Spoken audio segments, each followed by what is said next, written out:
வட மாநிலங்களில் சங்கராச்சாரியராக கருதப்படும் அவி முக்தேஷ் வராந்த் சரஸ்வதி புதிய அரசியல் கட்சி தொடங்கி இந்த ஆண்டு பீகாரில் நடைபெறவுள்ள சட்டப்பேரவை தேர்தலில் அனைத்து தொகுதிகளிலும் தனது கட்சி சார்பில் வேட்பாளர்களை நிறுத்த அவர் முடிவு செய்துள்ளார். 5 பீடங்களில் ஒன்றாக கருதப்படுவது உத்தரகாண்டின் சமோலி மாவட்டத்தில் உள்ள ஜோதிஸ்வர் பீடத்தின் தலைவரான சுவாமி அவி முக்தேஷ் வராந்த் சரஸ்வதி சங்கராச்சாரியார்களில் ஒருவராகவும் கருதப்படுகிறார். இவர் தொடர்ந்து பசு பாதுகாப்பு மற்றும் பசுவதை தடுப்பு சட்டத்தை நாடு முழுவதிலும் அமலாக்க வேண்டும் என வலியுறுத்தி வருகிறார்.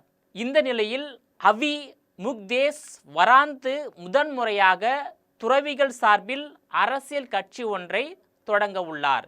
இந்த ஆண்டின் இறுதியில் நடைபெற இருக்கும் பீகார் சட்டமன்ற தேர்தலில் தனது கட்சி சார்பில் அனைத்து தொகுதிகளிலும் வேட்பாளர்களை நிறுத்தப் போவதாக அறிவித்துள்ளார். வாரணாசிக்கு வந்த சுவாமி அவி முக்தேஷ் வராந்த் இந்த அறிவிப்பை வெளியிட்டுள்ளார். தாயான பசுவின் பாதுகாப்பு குறித்து ஒவ்வொரு கட்சி மற்றும் அரசியல்வாதிகளின் கருத்துக்களை நாங்கள் கேட்டுள்ளோம்.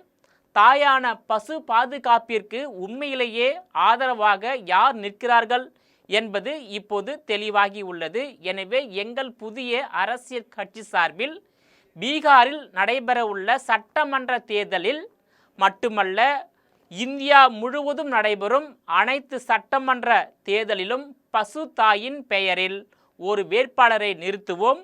இந்த தேர்தல் போட்டியின் மூலம் நாடு முழுவதும் பசுவை பாதுகாப்பது எங்கள் கொள்கை.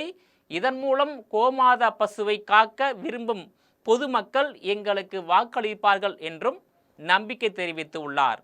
பொதுமக்களின் ஆதரவுடன் நம் கோமாதாவை தேசத்தின் தாயாக மாற்றுவோம் எனவும் கேட்டுக்கொண்டார். யார் இந்த அவி முக்தேஷ் வராந்த் என்று பார்த்தால், இவர் உத்தரப்பிரதேசம் பிரதாப்கர் மாவட்டத்தின் பட்டி தாலுகாவில் உள்ள பிரம்மன்பூர் கிராமத்தில் பிறந்தார்.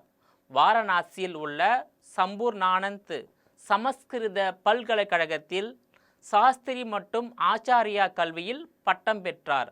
அப்போதே அரசியலில் நுழைந்து 1994ஆம் ஆண்டு மாணவர் சங்க தேர்தலில் வெற்றி பெற்றார். துறவியான பின்பு பாஜக ஆளும் மாநில அரசுகள் மற்றும் மத்திய அரசுக்கு எதிராக அவ்வப்போது சர்ச்சைக்குரிய கருத்துக்களை கூறியதால் நாடு முழுவதும் பிரபலமானார். இவர் கேதார்நாத்தில் இருந்து 228 கிலோ தங்கம் காணாமல் போனதாக புகார் கூறிய குற்றச்சாட்டு பெரும் சர்ச்சையை கிளப்பியது. சமீபத்தில் டெல்லியில் உத்தரகாண்டின் கேதார்நாத் கோயிலை போல மற்றொரு கோவில் கட்டப்படுவதை அவர் விமர்சித்துள்ளார். அயோத்தியில் ராமர் கோவில் கும்பாபிஷேக விழாவிற்கான அழைப்பையும் இவர் நிராகரித்துள்ளார். பீகாரில் ஆளும் ஐக்கிய ஜனதாதளம் பாஜக கூட்டணி இந்து மதம் குறித்த பரப்புரையை நம்பியுள்ளது.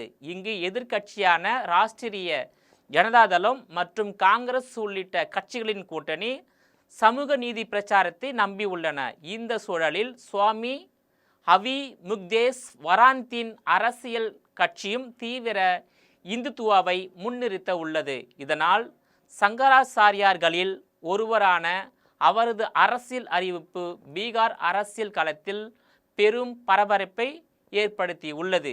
பீகாரை தொடர்ந்து தமிழகத்தில் 2026ஆம் ஆண்டு தொடக்கத்தில் நடைபெறவுள்ள சட்டமன்ற தேர்தலிலும் இந்த புதிய கட்சி 234 தொகுதிகளிலும் வேட்பாளர்களை நிறுத்தி போட்டியிட்டால் நிச்சயமாக திராவிட மாடல் ஆட்சியை வீழ்த்தி வீட்டுக்கு அனுப்புவதற்கு இந்த புதிய கட்சி உறுதுணையாக இருக்கும் என்றும் கூறப்படுகிறது.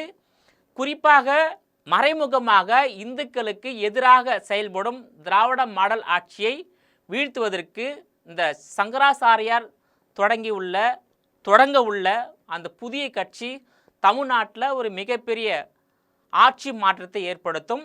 இதன் மூலமாக திமுக மற்றும் அதனுடைய ஆட்சி முழுவதுமாக வீழ்த்தி வீட்டுக்கு அனுப்பப்படும் என்பதில் எவ்வித சந்தேகமும் இல்லை. என்ன நடக்கப் போகின்றது என்பதை பொறுத்திருந்து பார்க்கலாம். நீங்களே மீண்டும் இது போன்ற மற்றொரு நிகழ்ச்சியில் சந்திக்கிறேன். அதுவரையில் உங்களிடமிருந்து விடைபெறுவது நான் உங்கள் விஜயபாலன்.